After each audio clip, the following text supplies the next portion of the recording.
Hi everyone, welcome back to my channel. दोस्तों, आप सभी लोग कैसे हैं मुझे कमेंट बॉक्स में जरूर बताएं। दोस्तों, ये बात जितने भी मुस्लिम फॉलोअर हैं जानते हैं कि सच्चाई से लबरेज है इस्लाम। तो इसी बात पे आज का जो ये वीडियो है मैं लेकर के आई हूँ। आज ये बात हम उन लोगों के मुंह से सुनेंगे जिन्होंने इस्लाम को काफी समय के बाद पहचाना है। तो आइए आप पहले ये वीडियो देखिए कि हजरत मोहम्मद का जो पूरा जीवन काल था, उस जीवन काल में उनके जीवन काल में सबसे ज्यादा लड़ाई हुई। ऐसा बताते हैं कि 84 ऐसी लड़ाई हुई जिसमें उन्होंने प्रत्यक्ष या अप्रत्यक्ष भाग लिया। 84 लड़ाई। लेकिन आपको यह जान के और वहां पे एक आश्चर्य होगा कि 84 लड़ाई तो हुई, लेकिन सबसे कम लोग मरे उस लड़ाई में। अगर एक लड़ाई होती है तो उसमें हजारों लोग मारे जाते हैं, लेकिन इस 84 लड़ाई में जो रिकॉर्ड बताता है, उस रिकॉर्ड के हिसाब से केवल 1014 लोग मरे। और जहां कहीं भी लड़ाई होती थी, हजरत मोहम्मद का हुक्म रहता था कि किसी भी ऐसे व्यक्ति और इंसान को मत मारो जो लड़ाई नहीं करता। ख्वातीनों को महफूज रखो, बच्चों को महफूज रखो, जो ज़ईफ हैं उनको महफूज रखो। अगर कहीं से गुजरते हो और वहां पर अगर किसी किसान और किसी की पैदावार को नुकसान होता है तो उसको बचाओ।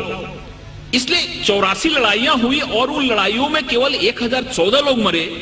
दुनिया का सबसे बड़ा रिकॉर्ड है।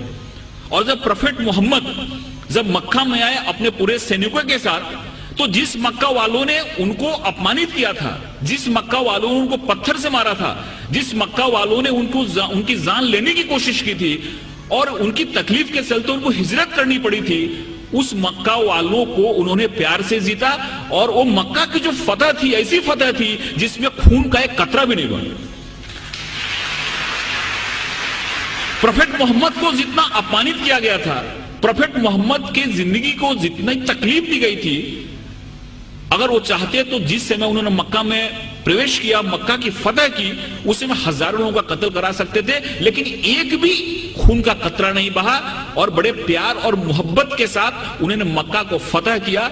इससे यह बात सामने आती है कि शांति और अमन इस्लाम का मकसद है। तलवार उठाई उन्होंने, तलवार इसलिए उठाई कि तलवार उठाने का उनको हुक्म था, मजबूरी थी तलवार उठाना, कि अगर तलवार नहीं उठाते तो मजहब का क्याम नहीं हो सकता। और हर एक जगह गीता में भगवान श्री कृष्ण ने अर्जुन को कहा कि तुम लड़ाई करो, अगर तुम लड़ाई नहीं करोगे तो धर्म की स्थापना नहीं हो पाएगी। अर्जुन वहां से भाग रहा था। अर्जुन ने बोला कि तीर नहीं चलाता क्योंकि मेरे सामने तो हमारे सारे रिलेटिव बैठे हुए हैं। भगवान श्री कृष्ण ने कहा कि यहाँ पे धर्म की स्थापना के लिए तुमको लड़ाई करनी पड़ेगी, तुमको लोगों को मारना पड़ेगा। अगर तुमने लड़ाई नहीं की तो धर्म की स्थापना नहीं होगी। तो एक विशेष परिस्थिति में हमको लड़ाई करने की भी जरूरत होती है। वैसे ही प्रोफेट मोहम्मद ने अगर लड़ाई करने की बात की तो वहां पे की जहां पे लड़ाई करना मजबूरी था, और वहां पे अगर लड़ाई नहीं होती तो शांति की स्थापना नहीं होती। इसलिए ये बात हमारे सामने आती है कि सबसे बड़ी जो बात है कि इस्लाम जहां जहां उन्होंने उनको जहां जहां वो लोगों को मार सकते थे, जहां जहां खून खराबा हो सकता था, वहां पे उन्होंने खून खराबा नहीं होने दिया। कभी कभी उन्होंने अपने को खुद अपमानित भी हुए। जैसे कि बहुत लोगों को मालूम हुआ कि सुलई हुदैबिया जो एक करार हुआ, एक जो मायदा हुआ, उसमें बहुत सारे ऐसे टर्म थे जो टर्म उनको कबूल नहीं थे, इस्लाम के मानने वालों को, मुसलमानों को कबूल नहीं थे। लेकिन प्रोफेट मोहम्मद ने कहा कि अगर यह मायदा नहीं करता हूं तो बहुत बड़ा खून खराबा हो जाएगा और उस खून खराबे से बहुत लोग मारे जाएंगे। इसलिए चलो मेरा अपमान हुआ तो चलेगा, लेकिन शांति के लिए, अमन के लिए मैं करार करता हूं, जिससे बहुत बड़ी लड़ाई टल गई। ऐसे बहुत सारे उदाहरण हैं। एक बार एक यहूदी का जनाजा जा रहा था और प्रोफेट मोहम्मद अपने लोगों के साथ बैठे हुए थे। उन्होंने जब जनाजा देखा तो उठ के खड़े हो गए। उनके लोगों ने कहा कि ये तो मुसलमान का जनाजा नहीं, ये तो एक यहूदी का जनाजा है। तो मोहम्मद ने क्या, प्रोफेट मोहम्मद ने क्या यहूदी इंसान नहीं होता? ये सारी चीजें हमारे सामने आनी चाहिए। उस बूढ़ी औरत की कहानी मालूम है कि उसको ऐसा लगता था कि यहाँ पे इस्लाम बढ़ रहा है, एक मोहम्मद नाम का ऐसा शख्सियत है जो सबको इस्लाम में ले जा रहा है, इसलिए वो गांव छोड़ के जा रही थी।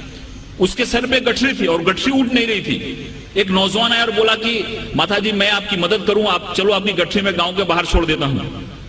औरत ने उनको गठरी दी और वहां से नौजवान उस गठरी को अपने सर पे लिया और गांव के बाहर गया और बोला कि आप ठीक है, आप गठरी लो, जाओ।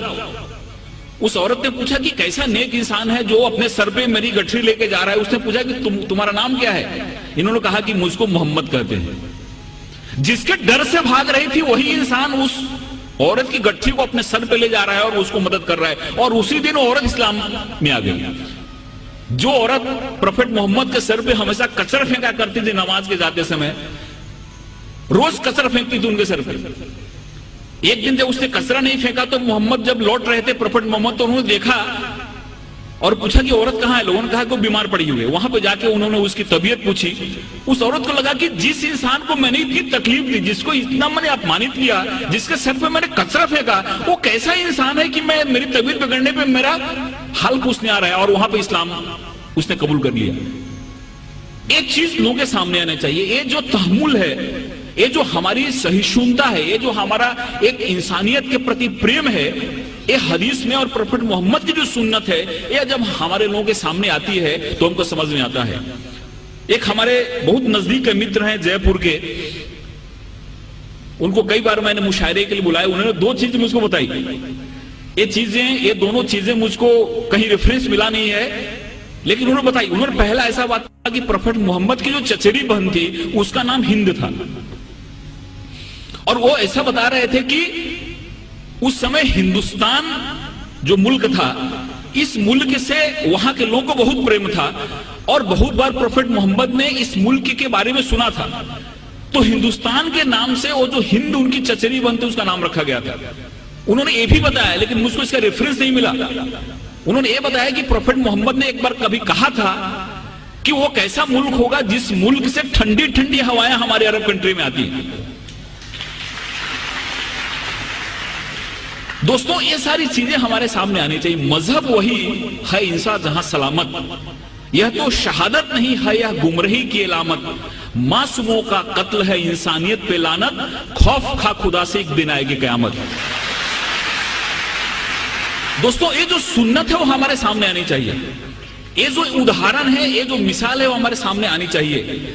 और 2008 में, फरवरी 2008 में देवबंद ने एक फतवा जारी किया, एक ऐलान किया।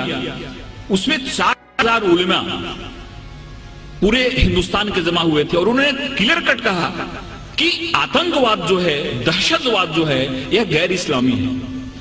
इस्लाम कभी भी अनजस्ट वायलेंस को सपोर्ट नहीं करता। इस्लाम में कभी भी गलत हिंसा को सपोर्ट नहीं किया गया है। और फरवरी 2008 में उन्होंने फतवा जारी करके इस दहशतवाद को, टेररिज्म को एंटी इस्लामिक बताया। दोस्तों, मैं कुरान की 2-3 आयत आपके सामने कोट करना चाहूंगा। सूरा अल बकरा आयत 190, इसमें ऐसा फरमाया गया है कि अगर तुम पे युद्ध, तुम पे जंग अगर लादी जाए तो लड़ाई करो। अगर तुम पे जंग लादी जाए, तुम पे अगर युद्ध लादी जाए तो लड़ाई करो, क्योंकि खुदा को ज्यादती पसंद नहीं है। लड़ाई करोगे फिर भी जाति मत करना।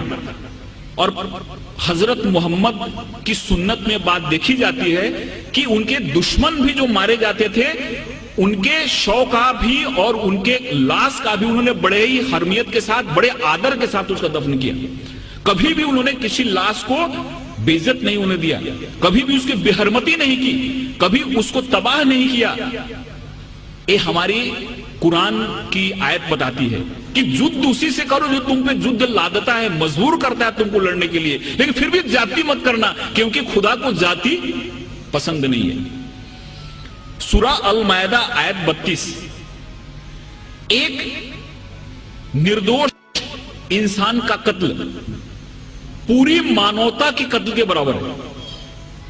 इस आयत में फरमाया गया है कि अगर एक निर्दोष आदमी है, इनोसेंट आदमी है, अगर उस आदमी का कोई कत्ल कर देता है तो उसका कत्ल पूरी इंसानियत के कत्ल के लायक है। इसलिए कभी भी इस्लाम किसी भी निर्दोष और किसी भी बेगुनाह इंसान के कत्ल की कभी इजाजत नहीं देता।